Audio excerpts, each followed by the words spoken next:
కాపాడుకున్న వ్యవసాయాన్ని కార్పొరేట్ శక్తుల నుండి కార్పొరేట్ శక్తుల నుంచి వ్యవసాయాన్ని తరిమి పడదాం. కార్పొరేట్ శక్తుల్ని ప్రియమైన సోదరులారా, ఈరోజు జాతీయ రైతు సంఘాల సమన్వయ సమితి ఇచ్చిన పిలుపులో భాగంగా ఈ రోజుకు ఒక ప్రత్యేకత ఉంది. ఈ రోజున కిట్ ఇండియా, మన దేశంలో కిట్ ఇండియా ఉద్యమం జరిగిన రోజు. నరేంద్ర మోడీ గారు ఏదైతే 2014వ సంవత్సరంలో గత ప్రభుత్వమైన కాంగ్రెస్ ప్రభుత్వం పెత్తందారి ప్రభుత్వం అని, ఆ ప్రభుత్వం కార్పొరేట్ శక్తులకి ఊడిగలు చేస్తూ దేశ సంపద అంతా కూడా కేవలం గుప్త పెట్టుబడిదారులకే కట్టబెడుతుందని, మన దేశంలో రైతులకి గిట్టుబాటు ధర లేదని, మేము వస్తే గిట్టుబాటు ధరలు కల్పిస్తామని, రైతుల ఆదాయాన్ని రెట్టింపు చేస్తామని, మన దేశంలో రైతులు అప్పుల బాధతో ఆత్మహత్య చేసుకుంటున్నారని, మా ప్రభుత్వం వస్తే అప్పుల బాధ నుండి రైతుల్ని ముక్తి చేస్తాం, రైతుకు పెద్దపీట వేస్తామని చెప్పిన ఎవరైతే కేంద్ర ప్రభుత్వం అప్పటి ప్రతిపక్ష నాయకుడు నరేంద్ర మోడీ గారు ఉన్నారో, నరేంద్ర మోడీ గారు 2014 సంవత్సరంలో ఈ మాటలన్నీ చెప్పి గద్దెలెక్కడం జరిగింది.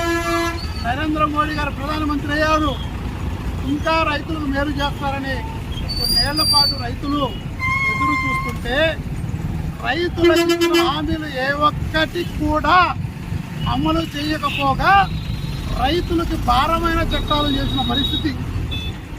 రైతులకు వ్యతిరేకంగా 3 వ్యవసాయ నిర్ణయాల చట్టాలని తీసుకొచ్చి రైతుల మెళ్లకు ఉరితాళ్లు తగిలించాలని చూశారు. అది గమనించిన రైతు సంఘాల సమన్వయ సమితి వెంటనే జాతీయ రైతు సంఘాలన్నీ కూడా చెలో ఢిల్లీ పిలుపునివ్వడం జరిగింది. 13 నెలల పాటు ఢిల్లీ నగరంలో ఉద్యమం చేసి జాతీయ స్థాయి ఈ పోరాటానికి ఉద్యమానికి మద్దతు పలకడం జరిగింది. జాతీయంలో అనేక దేశాల నుండి రైతు ఉద్యమానికి మద్దతు పలకడంతో ప్రధానమంత్రి గారు తన యొక్క గ్రాఫ్ పడిపోతుందని తెలుసుకొని, మేము 3 వ్యవసాయ నల్ల చట్టాలు వెలికి తీసుకుంటున్నాం, మేము రైతులకి జాతికి క్షమాపణ చెప్తున్నాం అని చెప్పి అప్పటి నుండి రైతుల మీద పెట్టిన అక్రమ కేసులు ఏ ఒక్కటి తీసేయాల, ఏ ఒక్క రైతుకి ఇంతవరకు మేలు జరగల, రైతుకి గిట్టుబాటు ధర కలగల, రైతు ఆదాయం రెట్టింపవలా. ఇవన్నీ అవ్వకపోగా రైతుల ఆత్మహత్యలు ప్రతి గంటకు 6 రైతులు ఆత్మహత్య చేసే పరిస్థితి వచ్చింది.